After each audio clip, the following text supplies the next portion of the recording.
So to begin with, some of you are very aware of this, but I was thinking, I carry around in my pocket, it's tattered a bit, but I've carried it around for years. When I raised my hand to take the oath of office, I actually read not only the U.S. Constitution, but the Constitution of the state of Wisconsin. Sadly, I have to tell you that there are few, if any, very few elected officials that I know of that actually have read particularly their state's constitution, let alone the U.S. Constitution. But I take that oath very seriously. And so tonight I was thinking about this, about something you're all familiar with, but I was thinking, okay, 4th of July, we celebrate the Declaration, and I carry around this when you think about, we hold these truths to be self-evident, that all men, really fully interpret, all people are created equal, that we're endowed by our Creator, which is important to remind people that that's God, not the government, and that we have certain key rights, right? Life, liberty, and the pursuit of happiness. That's an important document, an important statement. And I think back, okay, I look at that, then I look at, when you think, read this plenty of times, underlined it many times over and over again, we the people of the United States, in order to form a more perfect union, establish justice, ensure domestic tranquility, provide for the common defense, promote the general welfare, and secure the blessings of liberty to ourselves and our posterity, do ordain and establish this Constitution for the United States of America. You think about statements like that in our founding documents. You think about others along the way, like the letter that the Reverend Dr. Martin Luther King Jr.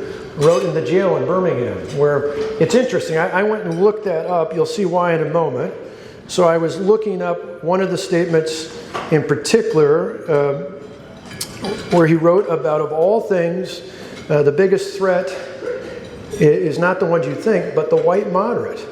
Is more devoted to order than to justice, who prefers a negative peace which in the absence of tension to a positive peace, which is the presence of justice, who constantly says, I agree with you in the goal you seek, but I can't agree with your methods. I wonder what he would think about the injustice we see in so many of our public schools here and across the nation. I wonder what he would have thought the last 3 years about our places of worship being shut down in the midst of COVID, even while BLM rioters and protesters, depending on what you call them in the media, were out in front of our capitals and other places out there. I think about these documents, and the reason I brought them up to you tonight is I went back. It was something that at Young America's Foundation we drew attention to. You lived it, many of you were aware of this, but I was amazed when I first saw it. I had to fact check it to make sure it was true. But when a letter came out from 673 faculty members at UNC Chapel Hill, 673 professors at the University of North Carolina, Chapel Hill, wrote a letter about several pieces of proposed legislation. Now, the most obvious ones they didn't immediately hit off on. Part of it was their own self-interest in terms of tenure and seniority. I knew those challenges we took on in Wisconsin. But the one that really got my attention was House Bill 96. House Bill 96 is a bill in your North Carolina legislature that had the audacity to suggest that all of your public institutions of higher learning should have a requirement for not a degree, but for 3 credit hours of learning about the impacts of American history and government. And included in that requirement, that students should be required to read some of the things I just read. The Declaration of Independence, which, by the way, when we do it on the 4th of July, I don't know about you, we read the whole thing. Not just the beginning. We read the whole thing. We divide it up into pieces and read the whole thing. It's actually very compelling. They have to read the Constitution. To read documents like, not all of them, but just 5 of the Federalist Papers. To do things like reading Dr. King's letter from Birmingham jail, to read, there's a few others on that list. I think about, there's a whole list of things that I would have added above and beyond that, but I thought that was a good start. And then to actually have an exam at the end, of which only a mere 20% minimum was required, but actually be based on those documents. Not telling you what you had to think about them, but they actually had to read them. So I went back and I looked at the letter. Again, I'm reading. I don't normally read notes, but I really got a kick out of this.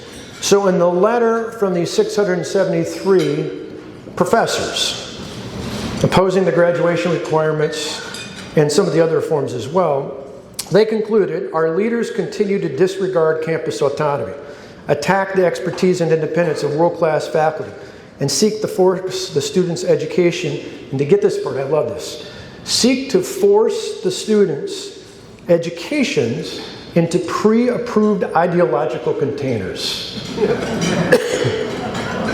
We must protect the principles of academic freedom and shared governance, which have long made UNC a leader in public education. I particularly get a kick out of it at the end, because any of you know anything about history know that in addition to being great authors, Thomas Jefferson and James Madison were actually some of the earliest proponents of a systematic, of an entire organized system of public education by districts in local and state government, not federal government, but they were proponents of that and felt so strongly about it. They and others at the time pushed for assistance from the federal government as each state was added to the Union to provide federal lands upon which they would draw support off of those lands to fund public education in America. So the very people that they disdained so much were some of the earliest advocates for an informed electorate. But when you think about it, they really don't want the truth. Sadly, too many of them don't want the truth on our side, which is why the work that you're doing in supporting through the Martin Center, the work that we do through Young America's Foundation, the support and the work of others like this across this nation are so important, even with the strides that you've made here. And I'm going to come back to a few suggestions of things I think you can build off of your success that will not only help in North Carolina, that will help the rest of us around the nation. So why would they oppose this? Well, I said they're afraid of the truth. You know, this is something we routinely see in oppressive communist regimes around the world. You keep the truth away from the masses.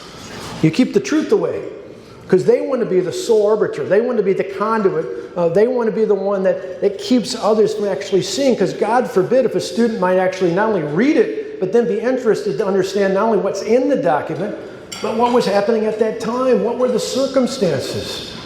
We are all the time, and you had a brush with it. Thankfully, she went on to Howard, but at one point you were going to have someone from the 1619 Project here who universally has been denounced by historians from across the political spectrum as being garbage in terms of her analysis, and yet you still have people lifting that up as some sort of holy grail of history and understanding this nation. But even as we understand and freely acknowledge the good, the bad, and the ugly, I always say when they say you don't want to teach American history, I say I want to teach it all, not just the bad parts. I want to teach it all. I want people to understand that we weren't defined by the things that make us upset today. We overcame those things. We've been on a path to a more perfect nation. But it's the beauty and courage and foresight given by God, I believe, of our founders to have laid out the American promise that all of us are created equal. That God, not the government, gives us those rights. And it is the fundamental role of the government not to govern, but rather to protect those rights even when the majority doesn't see fit to do so. Moments like that are more important than ever.